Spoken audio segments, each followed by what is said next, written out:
Baru-baru ni rasanya ramai yang dengar cerita kan, yang mana Bella telah menepis dakwaan. Katanya ada istilah sondul menyondul. Bella telah menafikan itu hanyalah satu fitnah, satu kecaman terhadap dirinya dan juga keluarga Syed Saddiq. Mari kita dengar. Penyanyi dan pelakon Bella Astilah menafikan dakwaan wujudnya orang ketiga kononnya menggugat hubungannya dengan ahli Parlimen MUA Syed Saddiq Said Abdul Rahman.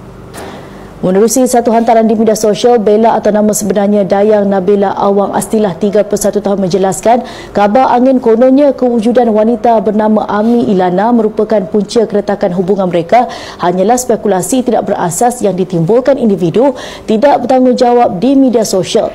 Jadi nampak tak Koma? Apa yang kita boleh belajar daripada benda ni? Yang pertama sekali, kecenderungan manusia ni nak membuat fitnah. Itu manusia yang paling jahat sekali. Atas kepentingan diri, dia membuat fitnah. Carilah model apa pun, kononnya terinaya. Pergilah buat aduan lah macam-macam. Buat reka cipta fitnah. Yang keduanya, kalau pun tak buat fitnah, akan membuat persepsi. Dibawa persepsi yang dia faham, yang dia rasa, dan dia nak expect semua orang akan terima persepsi dia, dan gunakan media sosial untuk mempercepatkan lagi spekulasi, menyebarkan persepsi tersebut. Dan bila benda tu tak betul, dah tentulah adanya elemen eksploitasi. Inilah kerja orang-orang yang jahat, orang-orang yang berhati busuk, yang mementingkan diri dia sendiri. Dia tak fikir dah orang lain. Yang penting apa yang dia nak, dia dapat. Macam tak ada kerja lain. Pergi nyebor lah apa saja cerita, walaupun tak sahih, walaupun tak betul.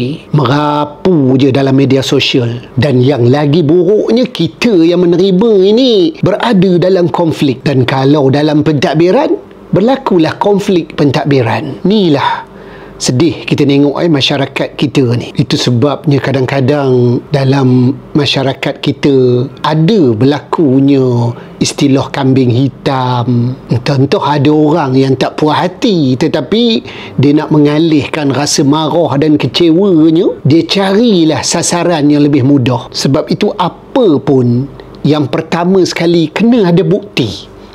Bukti yang sahih. Janganlah sesekali membuat fitnah. Kalau tidak pun janganlah sesekali kita membuat persepsi kita sendiri terhadap sesuatu perkara. Kalau dua ni berlaku, huru-haralah kehidupan kita. Getik no teman tengok orang jenis apa ni.